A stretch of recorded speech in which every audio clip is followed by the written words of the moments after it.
Good evening and welcome to SAFC Fan TV and another edition of the Sunday Bunch Live.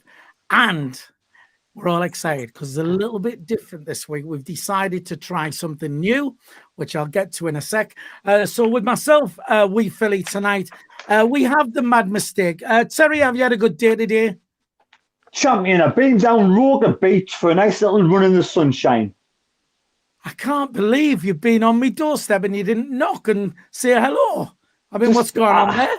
Spare the moment. Went down to the stadium and I got lost. Went down to Roker Beach, popped to see him. Did a quick preview for the whole match, which is on my channel right now.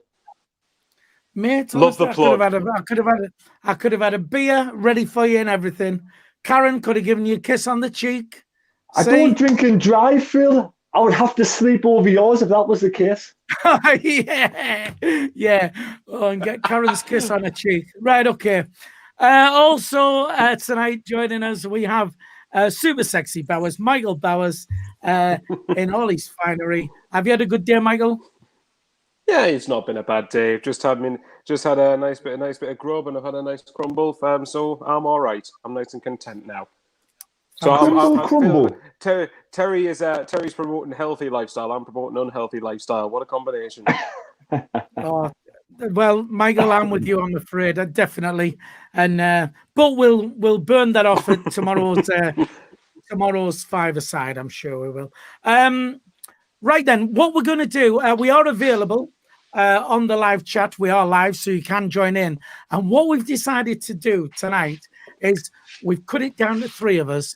And we're gonna invite people from the live chat to come and join us. So when we are talking about a topic, what we'll do is, if you want to come on and just have, 5-10 minutes with us, give us your point of view, give us your opinion, and it'd be nice to see what you look like. Then all you've got to do is email us. And what we'll do is we'll pick random ones and we will send you the link and you can come on. And if you've got an opinion and you want to voice it on our channel, then come and join us on tonight's special edition of the Sunday Bunch Live. So the email address is on screen there. It is SAFC Fan TV 73@gmail.com if you would like to join us. So what we're going to do, we're going to kick off with, with that result yesterday. I don't know. I mean, it's all doom and gloom now. I mean, just last week, it was all automatics. And now, 7 days later, we're talking about, will we even make the playoffs? So I think we'll start with you, Michael. What did you think to Blackpool 1, Sunderland 0? Oh, God. I wasn't as angry as I'll say I wasn't angry. I was just disappointed. I was furious after the Wigan game, and I believe rightly so, because I still believe that side we put out should have beaten Wigan. No one's going to change my mind on that. As for the Blackpool game, I thought we controlled patches of it okay enough, and I'm talking like in our own half, which granted isn't really productive because it doesn't help you try and go forward to score any goals. Impact, I thought we restricted Blackpool fairly well, and the only reason that we lost was through a goalkeeping error. But at the same time, I don't think we tested them enough. I don't think we went forward enough. I didn't think we showed enough urgency at points. And probably the best moment we created was when McGeady hit the post, which was right before. Well, it was certainly one of the efforts anyway. But for me, that was the closest we looked to scoring. Maybe part of the chance 09 had when he basically had a shot at the back post and it was blocked on the line. But those two aside, we didn't really threaten that much. I have to be honest, everyone was bigging up Blackpool, and I quite like Blackpool as a club, but when I watched them yesterday, I thought they look functional and they look compact, but I didn't think they looked anything that we should be scared of. I didn't think they looked anything that, watch them go and stuff us 3-0 at home now. But I thought the game was there for the taking, I really did. And I know we're all talking about the doom and gloom. I'm one of the biggest doom and gloom merchants at the moment, but I still think at the minute we'll finish in the playoffs, but I've been wrong many, many times before, so it wouldn't shock us. The Sunderland would not shock me at this point if we fell out of it. But we should be finishing the playoffs from this position, and if we don't, then goodness me. But there you go. We've just got to try and get some wins, get some good results to gain momentum back and get some confidence back. Tuesday's game's massive for Hull, for the title race, but for us, it's not exactly, apart from confidence, there's not a lot on the line to that. So what can you say that hasn't already been said, I suppose? Right. I sort of agree with you with Blackpool. I mean, the form team and that. And I mean, I genuinely thought that we were the better side. And I didn't think they looked that special. I'll come to you in a sec, Terry. But like you said, Michael, nothing would surprise you with Sunderland. And you're saying you wouldn't be surprised if they dropped out of the playoffs. So would you be surprised if they then made the top two? I love what you tried there. Well, at this point, yes. I shouldn't. If just win. If we can finish the playoffs and just win them, yes. People might think that's idealistic, but it really shouldn't be. Let's be honest. So just win the playoffs. I'll be happy with that. Right. Right. We'll come to you, Terry. Quickly, want to go to the chat. Want to say hello to Derek Atkinson. Chris Scott, friend of the show, says, evening, lads. Keep up the brilliant work. Loving the content at the moment. Thanks, Chris. Lauren Kenny, hello to you. Jeff Holcroft. Philip Braun, afternoon, everyone. Keisha Cameron Jude on there. David Walker as well. Anthony Perth, Leighton Jordan. All the regulars there. So hello to you lot. Terry, Blackpool 1, Sunderland 0. Hence the reason why I'm having a drink today. What, you celebrating already? You said, will I be surprised if we're in the top two? I'll be surprised if we win 2 more matches in the next 5. Shut up. Behave yourself, man. I'm telling you. Seriously. People are saying Blackpool were nothing special yesterday, right? I've had 1 or 2 comments from Blackpool fans who say their best player at this moment in time wasn't even on the pitch, Elliot Embleton. And they're absolutely bewildered. Why on earth we've loaned them Embleton and we continue to play Scowen? It's beggars belief. He says that Elliot Embleton is having a fantastic loan spell at Blackpool and one of the instrumental players to getting them in the position they are now. So what does Sunderland do with the youngsters? Why can't we have these players on our side? Why do we loan them out? Get rid of them. George Honeyman, another one. And they play brilliant for other teams. Where are we going wrong? Yesterday's performance?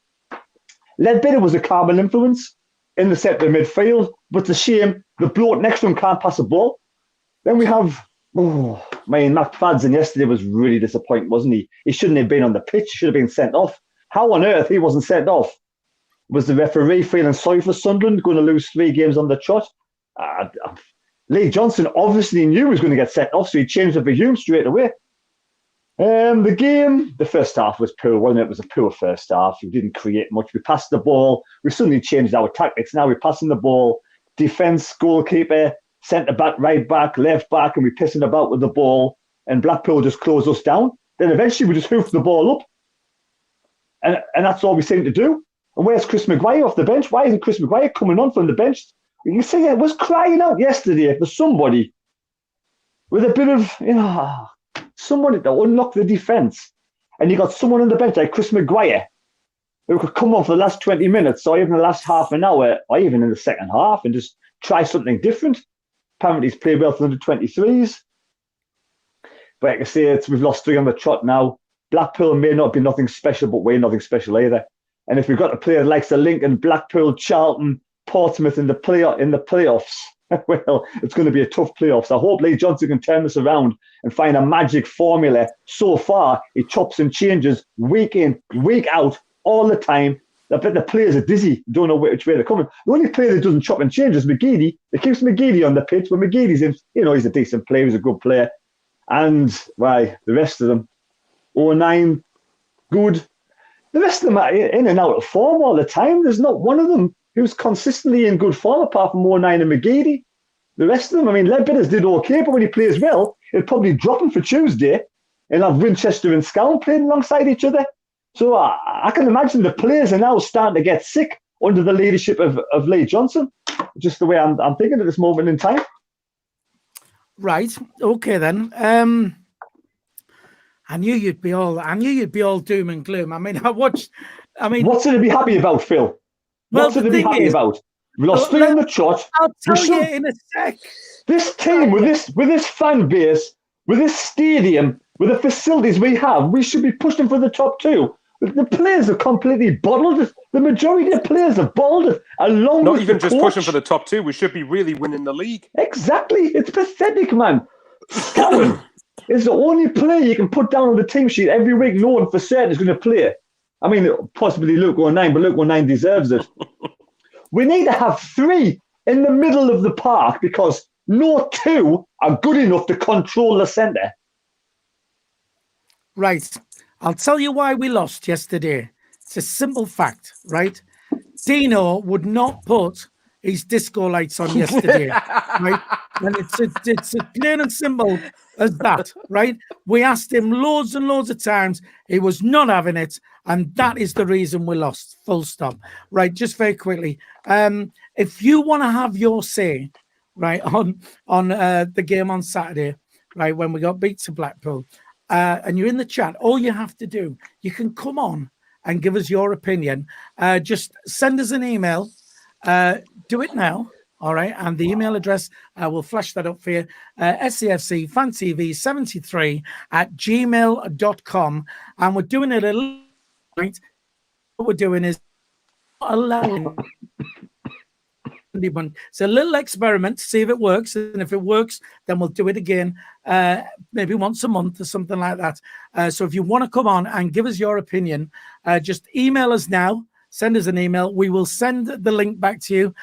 Click the link, and we'll get you on here, and you can give us your opinion.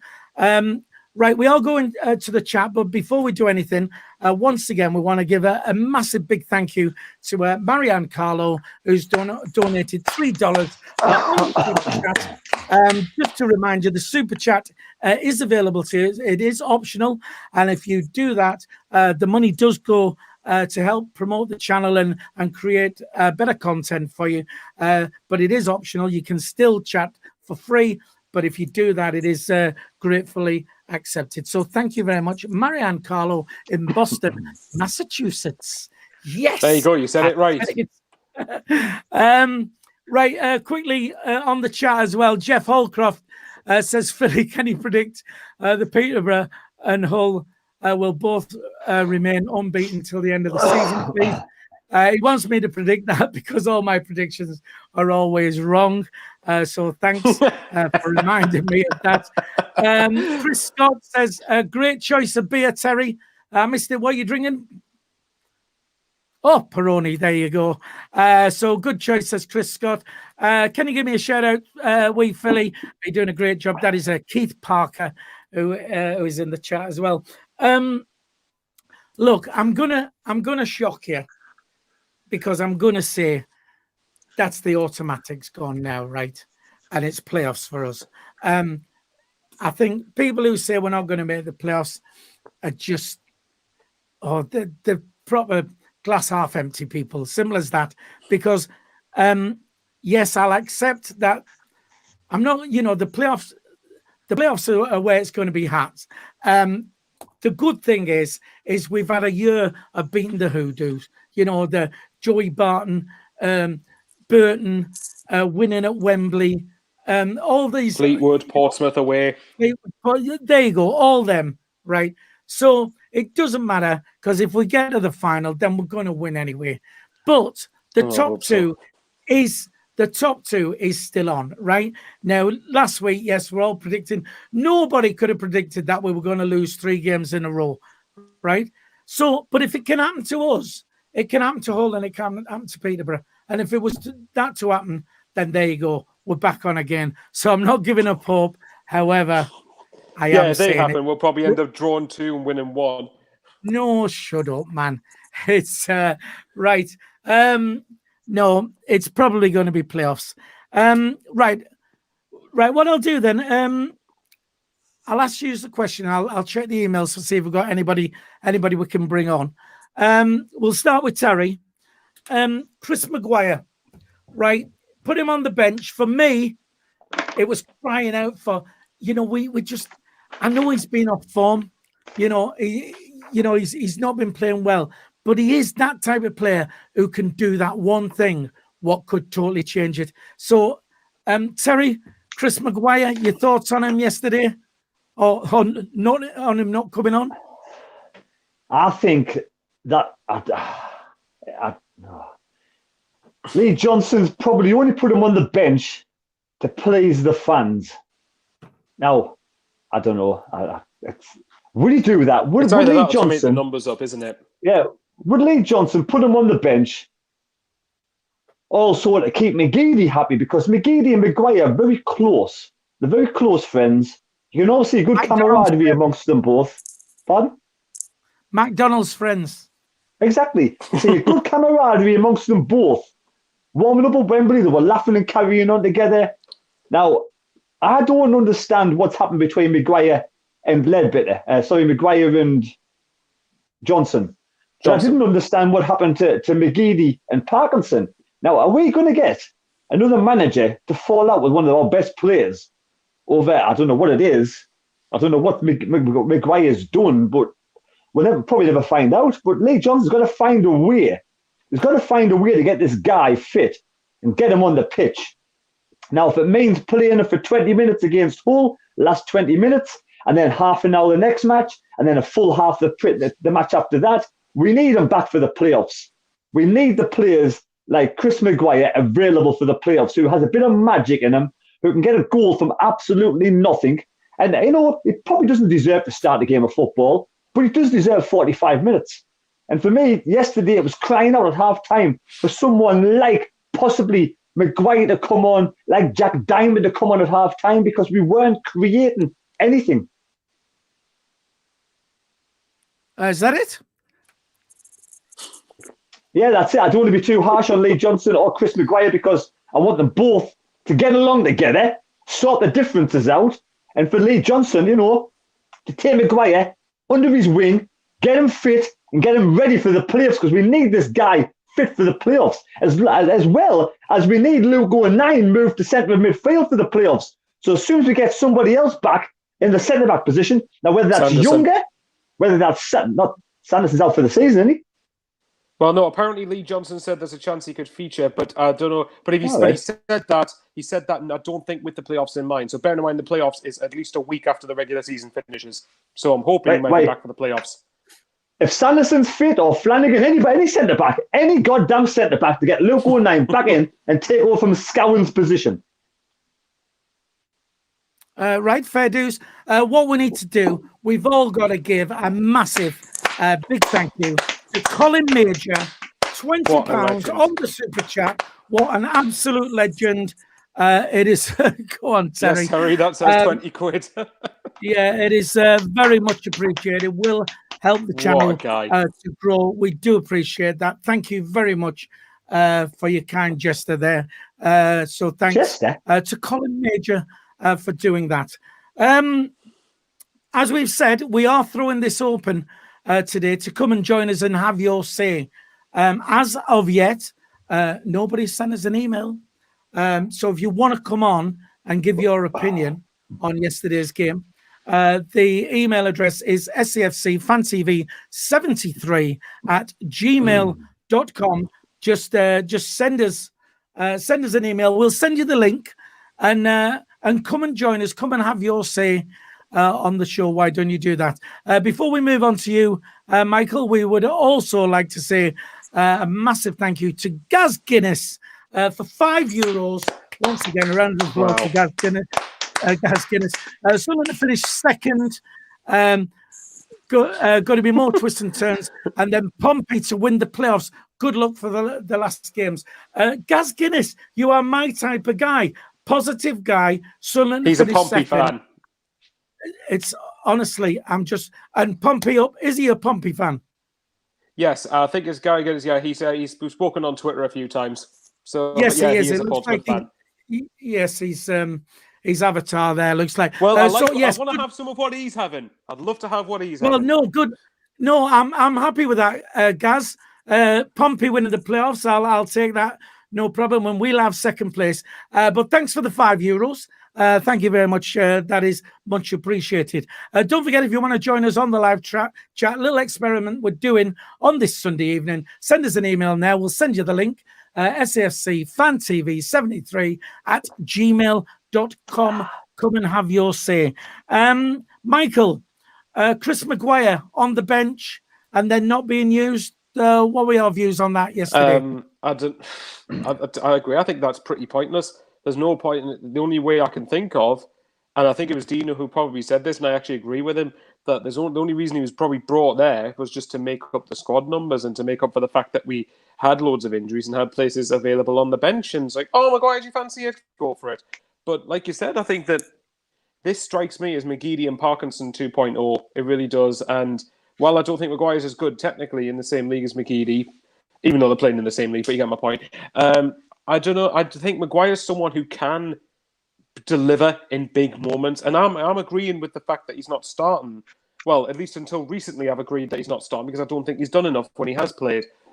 But when you've got someone like him on the bench and you're not even bothering to bring him on, I think Johnson's going to answer some questions on that. And by the way, I'm not saying implying for a minute that I want Johnson gone. I think that's ludicrous.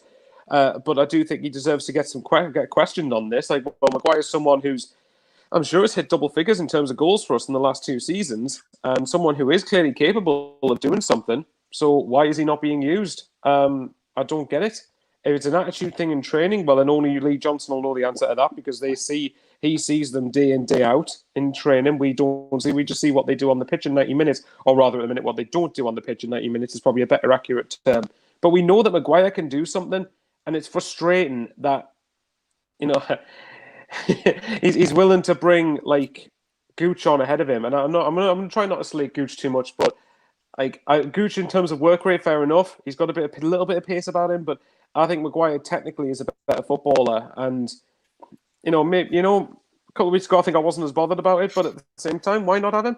And like Terry said, I think we need Chris Maguire fitting round for the playoffs. I'm hoping that's the reason he's playing in the under-23s to get match fitness up. But he's going to have to use him at some point. I think if it's I don't know what's going on, but I think Lee Johnson will have to swallow his pride a little bit and actually go, well, actually, this lad can do something.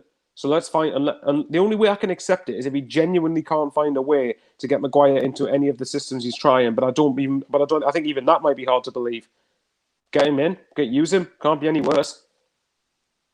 Right. Okay. Fair enough. Right. We've Tony Lee on the chat says, "Where is everyone?" Well, what we've decided to do, Tony, we've given 3 of the lads the night off, and because we wanted to experiment and take some people out of the chat and invite people on. As of now, it's not really working because we haven't had an email off anyone who fancies coming airing their views. So this may have backfired on us. We thought it would be a nice little gesture to throw it up to people on the chat. You and Terry just argue. That'll be worth it. To come on. But so that's where the lads are. Tony Lee, we was just wanting to experiment on a Sunday, and Terry's on the parole. Product placement. Them lads are on the piss. The 3 lads are on the piss. That's what they're doing. Was that where they are? Well, used to. I don't know any booze. Night off on the drink. DJ Sizzler Watson. Hello, lads. Great show as always. Could you please say hello to our best friend in hospital, George Divers. Can't wait to see him. So hello to George. Yeah, right then. Better. Can we? So it was a defeat. I know that when we was on Thursday, we all basically predicted that we were going to win. We were going to win the last 5 games, and we was being positive.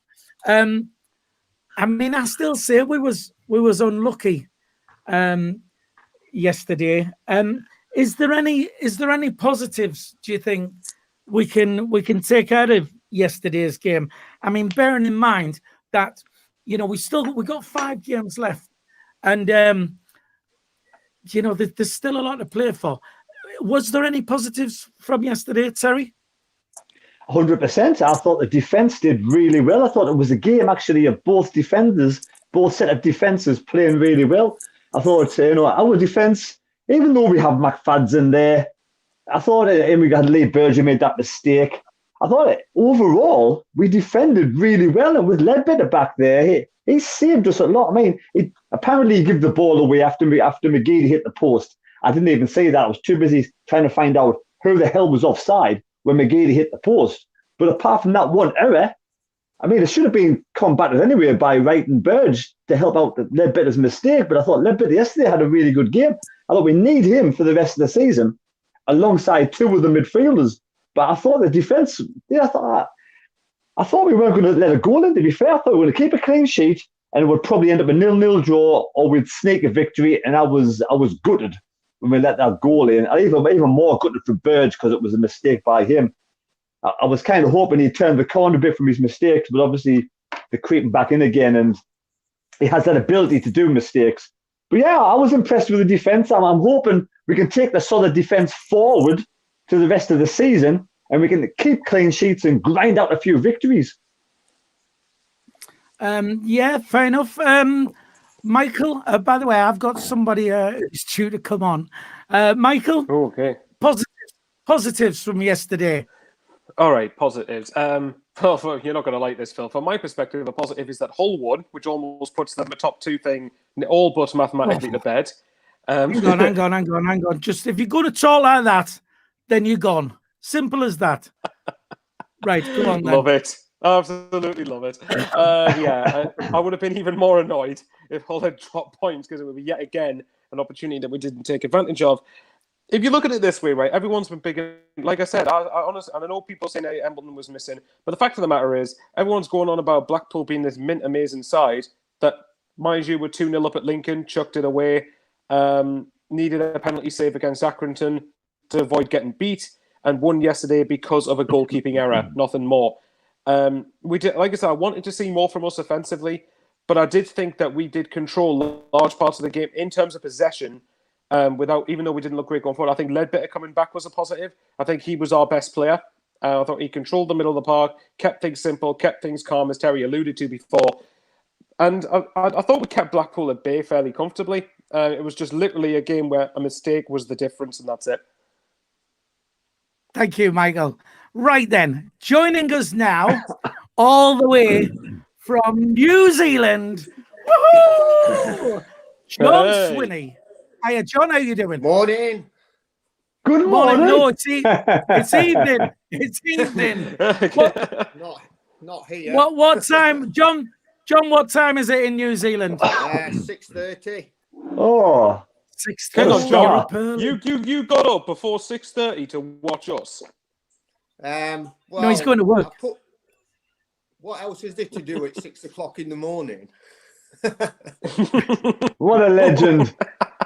Legend, man. Absolutely great. I've actually got a few little jobs to do before I go beekeeping, so I thought I'd put you on while I'm working away. Class. Nice one. So, John, I know I don't think you didn't catch the Blackpool game. No, luckily. Well, obviously, it was a defeat for us. Where do you stand now? Do you think the top two is totally gone? And do you think we're all right to make the playoffs? Well, I've said it right through the season. I know we won at Wembley and we've had some good results, but overall the team isn't good enough to do anything. And everyone's bullying Charlie Wyckoff. He scored all them goals, but he's not a centre forward. He doesn't work hard enough. He doesn't do anything off the ball. It's fair enough, he scored some goals, but you could have put one of the young lads there out of the academy team, and the ball's in the box. They'd have scored all them goals as well if we'd had a decent centre forward. But as regards winning top two, no chance. It's gone now. Hull and Peterborough won't. Be careful, John. Phil's gonna kick you out. Yeah, but Hull and Peterborough won't slip up enough for us to catch them now. That's just my opinion. Playoffs should do it, yeah, with the games we've got left. But as regards in the playoffs, it's just pot luck for everyone, isn't it? Anyone can win it. John, how many more games do you think we're going to win in this season? Oh, we've got 5 left, haven't we? Yes. Yeah. Yeah. Yeah. Don't know. We should get at least 3 wins out of it. Depends what happens at Hull. Depends what happens at Hull. So I'd like us to draw at Hull if we can, but that's not really going to make us promotion any better. John, are you thinking that there's a possibility that we might not even make the playoffs? Well, I'm not saying we won't. I think we should, even if we lose 3 out of 5, we should still have enough to make it. But we still got to be really careful on the teams that's coming up behind us. Another defeat by Hull, and the pressure will be totally on us. Right. I mean, I don't even think we need to win 3 to make the playoffs. I think two wins out of the next 5 will be enough to make the playoffs. I think we're I will be shocked if we dropped out of there. So let's say it is the playoffs. Let's say we get to Wembley. John, are you jumping on a plane and coming to the UK for that? Probably not. I'm not risking that. Not even for that. Don't blame you. Hopefully, I'll be back next season at some point when we're in the Championship and catch a game. Where's the wood? Well, you've got to make sure we're all safe over here, because New Zealand got it exactly right, didn't they, with the COVID situation? You've not had it. You've done the right thing down there, haven't you? Yeah, we've had a handful of deaths, if that. So obviously the government did get it right here. Well, right. Right. Look, John, we've got somebody else waiting to come on. Yeah. So thanks very much for joining us down in New Zealand. Take care, John, you legend. Thanks, John. And we'll speak to you before the end of the season, I'm sure. Yeah, all right. Sure you will. Cheers, pal. Thanks very much. Take care. See you. So there you go. That's John down under, down in New Zealand. All right. So what we said, we'd bring people on out of the chat, and that's what we've done. And here we have Keith Parker. Keith. Hey. Keith Webber. I'll just turn this down. Hey, Keith. Oh, there you go. Hello. Keith, whereabouts are you? I'm in, I'm in Newton Aycliffe. Newton Aycliffe. Oh, next door to CONRAD. Nice. Down there. Yeah. Right, Keith. Did you see the game yesterday? I listened to it. I wasn't very impressed. It's just the same old stuff, isn't it? There was nothing going in the box. There was nothing. We had loads of possession in the game, but there was nothing. There was no challenge. There was nothing coming in the box. No, I don't think we had a shot on target, did we? Well, not really. I mean, we had that.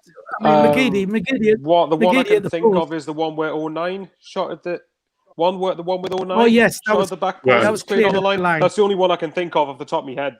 So. Right. Yeah. It's just. Yeah. Sorry.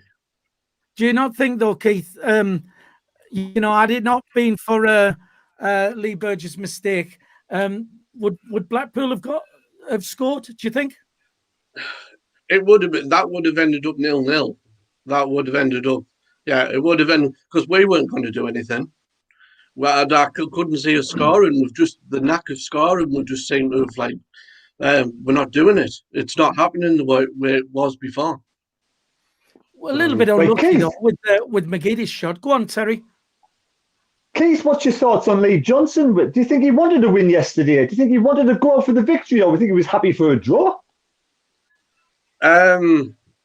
See, I don't know about that, because it just seems to me like we're playing it safe at the moment. It's sort of like, because why what was happening before when White was on the end of loads of crosses, and it was it was happening where it was White, it was McGeady crossing them in, and why is that not happening now?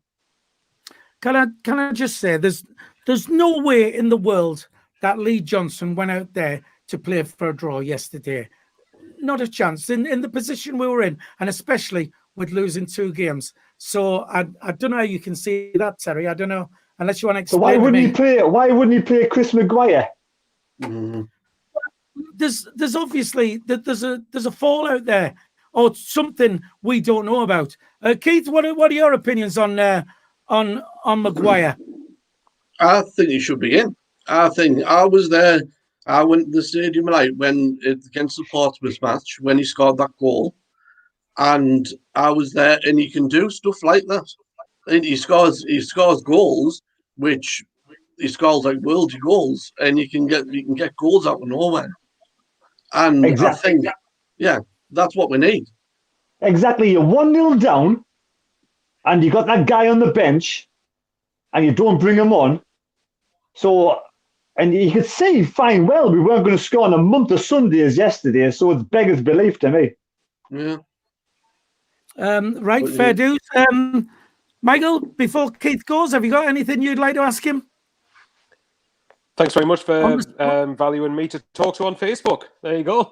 Oh yeah, message back and forth, which at least is like it's just the others have said it. But Keith, thanks for coming on. Thanks for talking to us. It's a pleasure. Thanks for inviting us on, everybody. Thanks for coming on, Keith. Thanks for joining us. Round of applause for Keith for coming on out of the chat. Thanks, mate. Keep watching the show. Thank you very much. Cheers, pal. And there you go. And then there was 3. Right, just very quickly, where's it gone? Somebody's. Oh yeah, our friend of the show, Tom Wallace, is asking us to ask Danny if he'll come on as a guest. So what we'll do is we'll have Jack, if you're watching us at the moment, because Jack and DC are like that. All right. Send him a message now. Tell him to email us, and we'll get Danny Collins on. Did you say GC, Gemma Collins? Hey, I thought you'd like GC. It's the DC, not the GC. There you go. DC Comics. There you go. Right, I'm gonna check the email again, see if we can get anybody else on. 174 people watching. We got 44 likes. We'd like to try and hit 100 before the end. So just hit the thumbs up. It'll take you a second. But more so, if you're watching and you haven't subscribed to the channel, we are now getting close to 6,000 subscribers. So if you would subscribe to us, it's free to do so. All you have to do is subscribe, and then you don't miss any of the live streams and the Sunday and Thursday programs as well. So just subscribe. It's free if you would do that. That would help as well. Right, why I checked the email, fellas. Lee Burge yesterday made a mistake. There's a lot of people giving him stick. Is it justified? I mean, compared to what he's done all season, I think he's been all right. He's had a couple of gaffes, but he's also saved us a lot. Michael? I agree with that. I think that there's no way. I think the criticism for the goal, I think, was fair. I think it should have been a routine save for him. But at the same time, look at all the times that he saved us crucially at times in matches. Peterborough, he made a couple of really good, important saves when we were 1-0 down. Otherwise, that definitely would have been a defeat. And that helped us to get a draw out of that game. Remember Lincoln a few weeks ago? He made a really good save at 1-1, which stopped Lincoln getting the 3 points. So I think there have been a few times I think Burge has been a bit costly this season. You look at Bristol, the opening day of the season against Bristol Rovers, conceding the penalty. You look at, obviously, the game at the weekend, the game yesterday. There's been probably about a few occasions, like probably 3 or 4 occasions, that he has been a bit costly. But in general, I think he has made some very important saves. Well, and I think that's very conveniently forgotten about. Don't get me wrong, I'm not saying Burge is. I do think Burge, in some level, is a downgrade from John McLaughlin. But that's not Burge's fault that we didn't handle that competently. John McLaughlin's contract should never have been allowed to run down the way it was. That should have been dealt with the minute the summer transfer window 2019 was over. But in saying that, when you look at a lot of the other keepers that are in this league, Like, I think Burge is better than a lot of the opposition keepers I've witnessed. I'm not saying that automatically makes Burge a good keeper, but I saw a comment that said, so I can't remember who it was from, but someone said he's not far off stealing Camp. Now, it's his opinion, fair enough, but I respectfully and strongly disagree with that. I do not think Burge is anywhere near the same caliber as what Camp and Steele were. I mean, you see, Camp literally could not catch a ball, and Steele half the time was just trying to punch every single shot that came his way. So Burge is nowhere near as bad as them two, but he does deserve a bit of criticism for the goal yesterday, yes. Right, well, Taffy Mackham, friend of the show, says, but Bowersy, he's paid to make routine saves. So yes, he's paid to make routine saves, but it doesn't mean you can't credit him when he does it. It's the same thing that Charlie White's paid to score goals, but we are able to credit Charlie White when he scores. Well, there you go, Taffy. That's you told by Super Sexy Bowers. He'll come back Tom with Wallace. I'm sure. Tom Wallace on the chat says, keeper, one of our players of the season behind White. I mean, I know John from New Zealand made the comment of, of White not being very good and stuff like that, but it's that thing, and he's for me, he can do nothing all game, but he's the one man capable of just, sorry to interrupt, but I do kind of get the criticism of White in that when you look at the stuff when he doesn't score, I'm looking for him to do other things like on the ball stuff, holding it up well, linking others into play. Recently, he's been better at that, to be fair. There were times yesterday where he had to go out wide to receive the ball, which he shouldn't be having to do. People out wide should be doing the dirty work to get the ball and get it into that box. But at the same time, well, White's had a great season this year, but obviously if you look at across his whole career at Sunderland, he's been known for not using his physicality to the level he should do.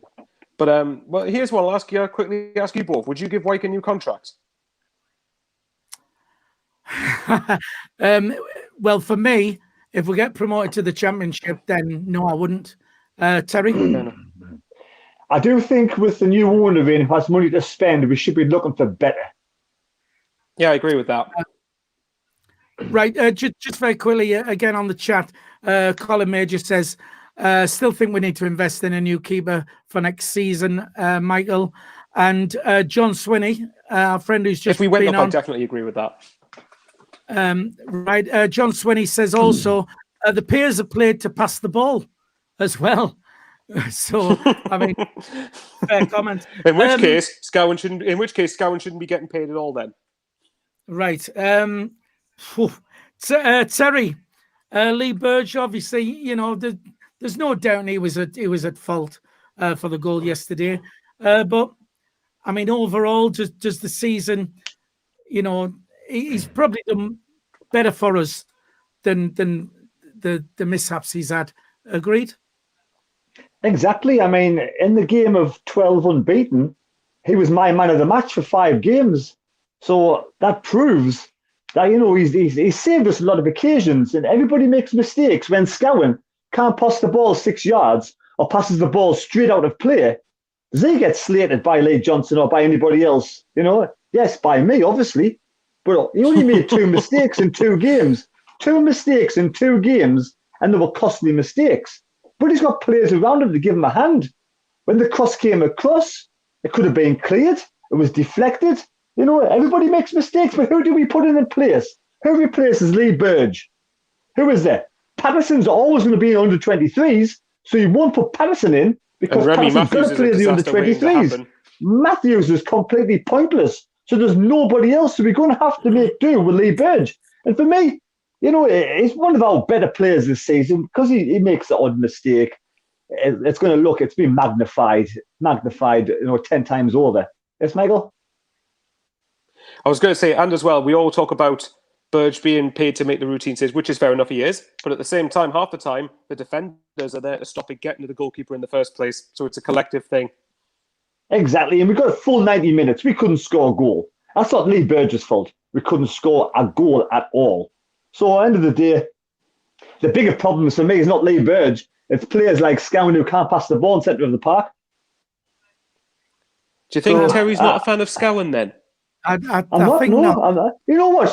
He's probably a lovely lad and he'll make a decent play in the middle of the table, League One, League Two. But for me, to push for the top 2 in League One, he's not cut at this moment in time. And the only person who's oblivious to it is Lee Johnson. What sort of friend is he to Lee Johnson? Terry, you did say before we came on air. Oh, dear me, how. He's football friend. Friends. That's not what you said. That's not what you said, Terry. What did I say? What happened off air stays off air. Alan Robson says at least Terry and Michael talk from their head, not their heart. Like me, you see. That's the problem with me. I mean, my head's in the clouds, and it's Michael Fish. Michael Fish says, "Get rid of them all, bar 09 and the youngsters." More to the point, Michael Fish. What's the weather going to be like tomorrow? And is there going to be a hurricane? That's what we want to know. We're going to give a hurricane to Hull. Michael's too young for that one, but never mind. Right. I've sent out another link to someone on the email, but he's not used it, so we're waiting for him to come along at the moment. Lads, what I want to ask you then, right? Sorry, Terry, was you one in there? I want to ask Michael a question. Michael, was yesterday the first time in League One we've lost 3 games in a row? If I'm right, and I think someone put it on social media, yes. We've lost 3 games in a row in all competitions while being at this level before, but in the league exclusively, yes. This is the first time we have lost 3 league games in a row. And you know what it is? We can criticise Jack Ross and Phil Parkinson, even they haven't done that. Even again, I'm not saying 100 Johnson to go. It's just worth pointing out.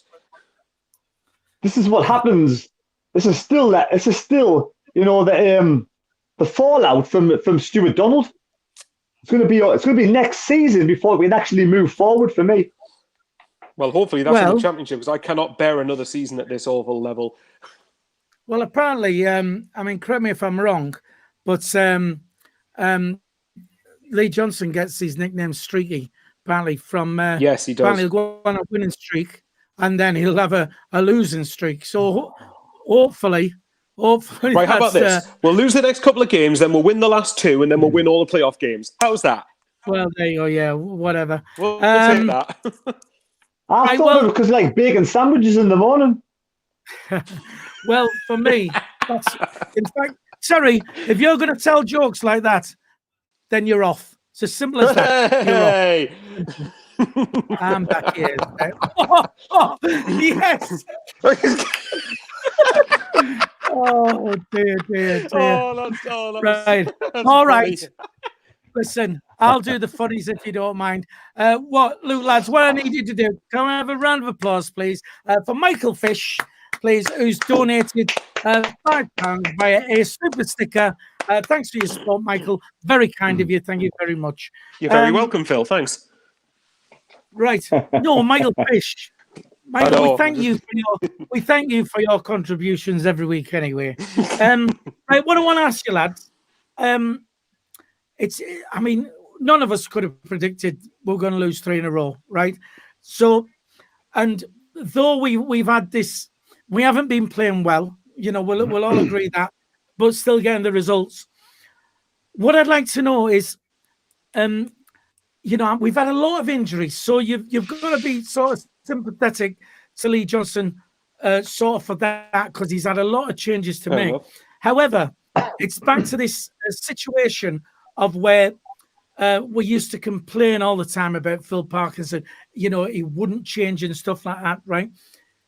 Lee Johnson, is he making too many changes? You know, he's constantly now bringing like 4 subs on at a time and stuff like that. Should he not just be tweaking what we've got? Is bringing so many players on just changing it too much? I mean, I know you can argue it's 4 sets or 5 sets of fresh legs, but surely it all upsets the system and what have you. Terry, do you want to go first on that? I do think by half time we should know what the problems are on the pitch, and if we do need to make a change, and if we did make a change at half time, only the one, and tweak it slightly. It is too much. 4 in one go does upset the apple cart. People don't know where they're coming or going, and for me, it leaves a window for the other team to score a goal. Now, does he make too many changes? If we go a goal behind, then for me, he should make a couple of changes, but not 4. If we're struggling I mean, if we're third in the league, we should be going to win games of football. If at half time we're struggling to break down teams, him as a coach should recognise what's the weakness on the pitch and make a change at half time. Get the guy warmed up, bring him on. So, and for me, I think he's making too many changes in the starting lineup.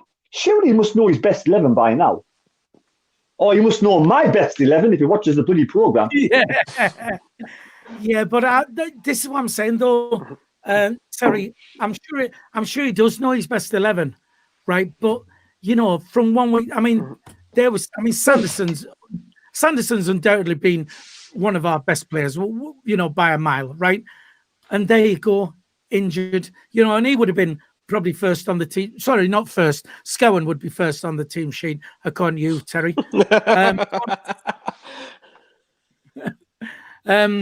So I just think, we'll win a game of football. They're going to make a change next match. I'll make a couple of changes for next match. And I'm like, why do you change a winning side?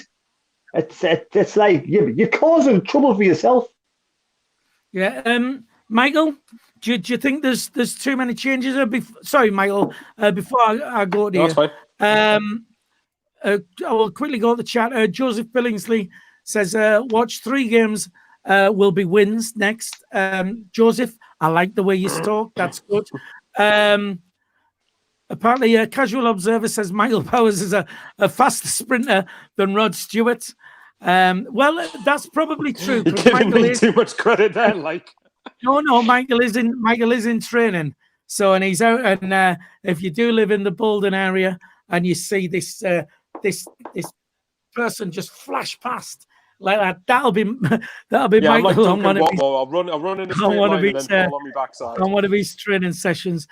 Keith, who's just been on, says he makes too many. He changes it too much and maybe too late. I'm not sure about the too late because he tends to, you know, at least on 60 minutes, which is what he tends to do. I think it's plenty time. I think it's just too many together. Is that ready for when we go on to Hull, Terry? It is. Oh, the writing's on the wall. We'll do that after we've asked Michael. Michael, is he making too many substitutions, too many people at once, too much of a change? I can get the argument with that. I think when we were having that good run, he was making changes like that, and it was working. Obviously, now the difference is we're losing games. If you go to the Crew game, the changes he made got us a point in that game, which was Jones and Maguire were 2 of the substitutes, and both of them scored worldies. Now, yes, that's not going to happen every time. I do get the argument that you want to try and get, even if you're going to tweak and change a few players here and there, keep the spine of your team the same. But at the same time, I don't mind changing approaches depending also on opponents, because while we should be able to outplay or at least outscore or beat a lot of teams in this league, we do also have to bear in mind each individual opponent. Like, for example, when we go to Hull on Tuesday, it's going to be different to when we, play Northampton last game of the season. They're going to be 2 completely different games. So I don't mind it in terms. It depends on the opponent and depends on the reasons for the changes. As for the subs thing, I quite like the fact personally that he's not afraid to bring subs on if it's not working. But but there is also the argument that it can disrupt the system and disrupt the harmony of the squad. But at the same time, shouldn't this really have been worked on? So, say for example, Charlton, I think, was a good example of this. We conceded the second goal. I think we're going to bring 2 subs on, then they scored, and then we brought another 2 subs on. Now, if people are going to say it disrupts the system, well, this sort of thing should have been prepared in training or in the build-up to games to say, right, this doesn't work, this is what we're going to try and do, or there's a possibility we're going to try this. Maybe he does it too much, maybe it confuses the players, I don't know. For me, I'm not as bothered by it as a lot of other people are, but that's everyone's their own opinion. I don't mind it. But I suppose if he does it too often, then people have a right to question it at least.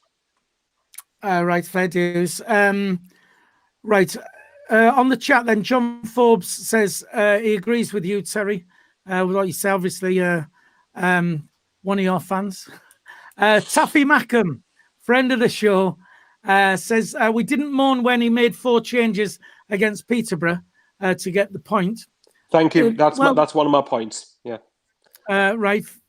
Oh, Terry, he's got a bite. Go on, Terry. For a bite from Terry. No, but what I want to come back to that was that the first 5 minutes after making those 4 changes, we were all over the place. until they found the footing, and then it made the difference. So why can't we just make a couple of changes, give it 5 minutes, make another couple of changes, and see if it works that way? Because it's going to backfire more for me. Yeah. Go on, you finish your point, I'll wait. I think making 4 changes in one go is going to backfire more times than it's going to be proactive. What I was going to ask then, Terry, was when those changes were made at Peterborough, was that before or after Peterborough gone 1-0 up? It was after, and we should have made some changes beforehand because we were being battered at the time. I was crying out for a change because we were getting battered. And then as soon as we went 1-0 down, 4 changes, and they were still all over us. They could have scored 2 or 3. But then we got back into the game. 5 minutes later, it started to work. Now that says to me, it does disrupt the system a little bit, but eventually it will help the team. Okay, fair enough. Right, okay. You'll like this one, Terry. Taffy Mackham says he wouldn't trust Scowen to cut the half-time oranges. There you go. You know what Taffy's got banter about him, hasn't he? I trust Scowen. I think he's a lovely lad, even though I haven't met him, so how can I say that? But I think he probably is a lovely lad, but he's just not good enough to get promoted to the Championship at this moment in time. Yeah, I think Terry, I think Taffy probably wouldn't trust Scowen with the knife to cut the half-time oranges. Taffy's a legend. He's a legend. Taffy's a legend. Michael, hang on, he's coming back now. Hogan on the Michael is there. Oh, there he is. Hello, Michael. Hogan. Hello, I'm back. On the live chat says, I think Lee Johnson should watch this to see where he's going wrong. Fair dues. Right, I like that. So just give Lee Johnson, someone at the club, give Lee Johnson the link to this Sunday Punch and put it on, and he can watch the next hour with the players.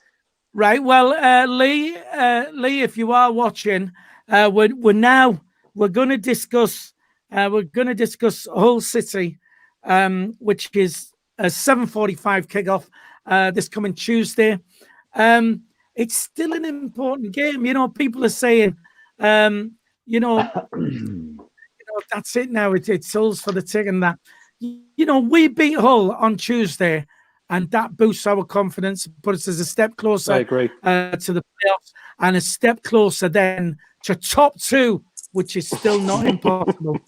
Terry, the writing is on the wall.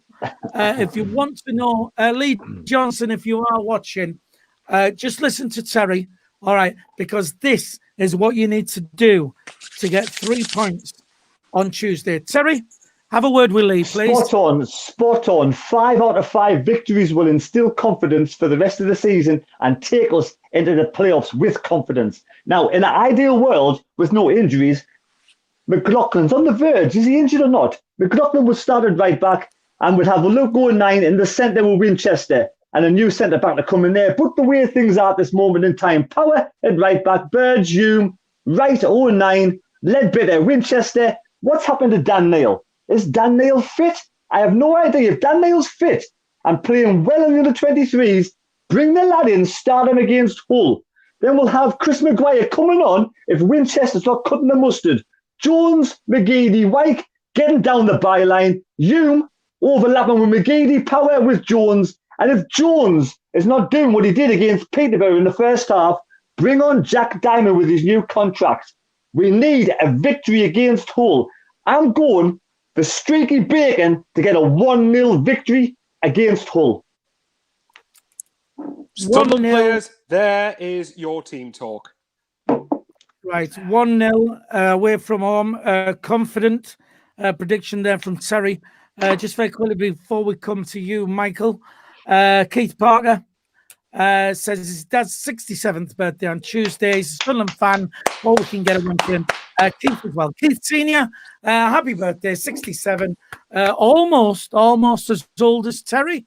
Not bad there. That's looking good. Stephen McIntosh. Phil. The only way we'll go on a winning run is if we have 3 in the middle of the park, because we're not strong enough with 2. That's a fact. Well, I mean, we're not going to get onto it, but that was something. See, for me, our midfield is lacking that creative player, that offensive player. Instead of, somebody who's going to do something to supply the forward line. And that's why, well, we'll get onto that. We'll get onto that for another time, maybe on Thursday, something like that, because I want to get to Michael Hull City on Tuesday. Basically, a brief recap of what you think the game's going to be like, and prediction. But bearing in mind for Hull, they'll have the. I think Hull mathematically are promoted if they beat us, so that's going to be an incentive for them straight away. But like I said, obviously, look, I know Phil. Obviously, mathematically, you can still make top six.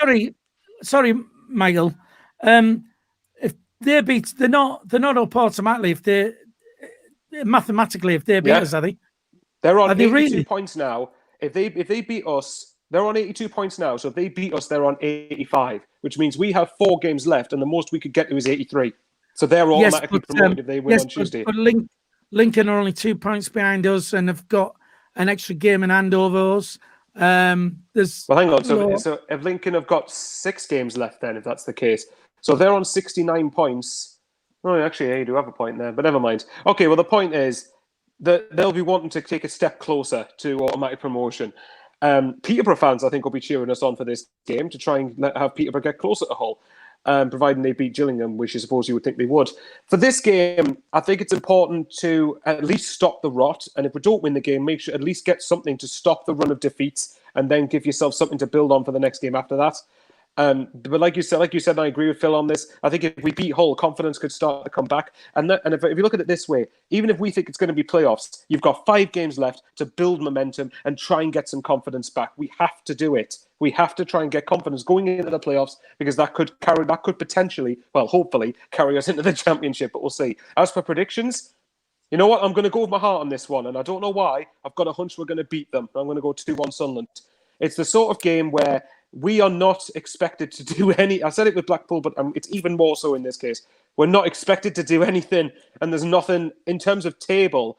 There's nothing apart from securing a playoff place that's at stake for us. So, but there you go. Oh, screw it. I'm going with my heart. 2-1 Sunderland. Michael, I've always said you're my favourite on the channel with predictions like that. Well, for me, watch that be null and void come Tuesday 10 o'clock. Well, listen, for me, again, I know I've said it's playoffs. I'm talking from my head now. It is playoffs, but you know the way I think, and I still think there's twists and turns before the end of the season yet. And like we're saying, Peterborough and Hull are not going to be losing 2 and 3 on the trot. I'm sure Peterborough and Hull were saying exactly the same about Sunderland just 7 days ago. And look how it's gone. So, anything can happen. It's going to be a tough game, but I am going.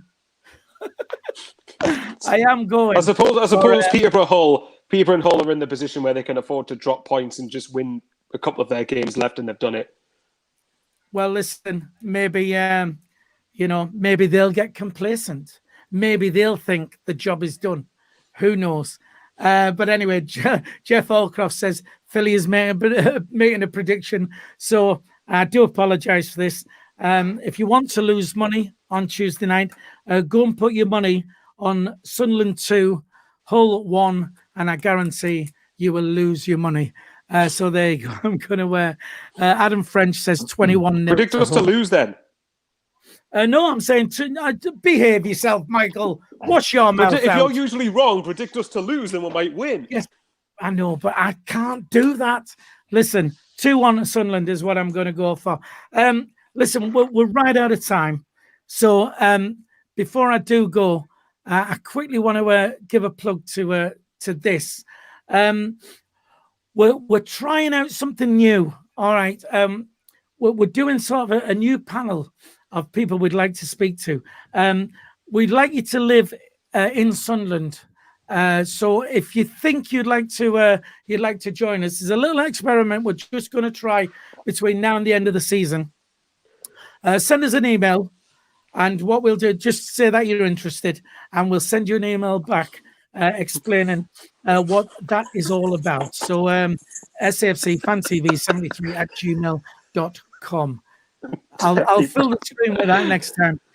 Also, before we go, I want to say a massive thank you to people who've contributed via the super chat and super stickers tonight. Marianne Carlo, Colin Major, Gaz Guinness, and Michael Fish. Can we have a round of applause for people helping out the channel? Thank you very much to you lot for doing that. That's about it. We will be back on Tuesday for a live stream. Michael is at work, so he won't be with us. But I do believe it's going to be, well, I'll surprise you on that. So thanks very much for joining us. From myself, Wee Philly, from The Mad Mistake, give us a wave, and from Super Sexy Bowers. We'll see you. Well, we'll see you on Tuesday for the live stream. See you then. Thanks very much. Bye.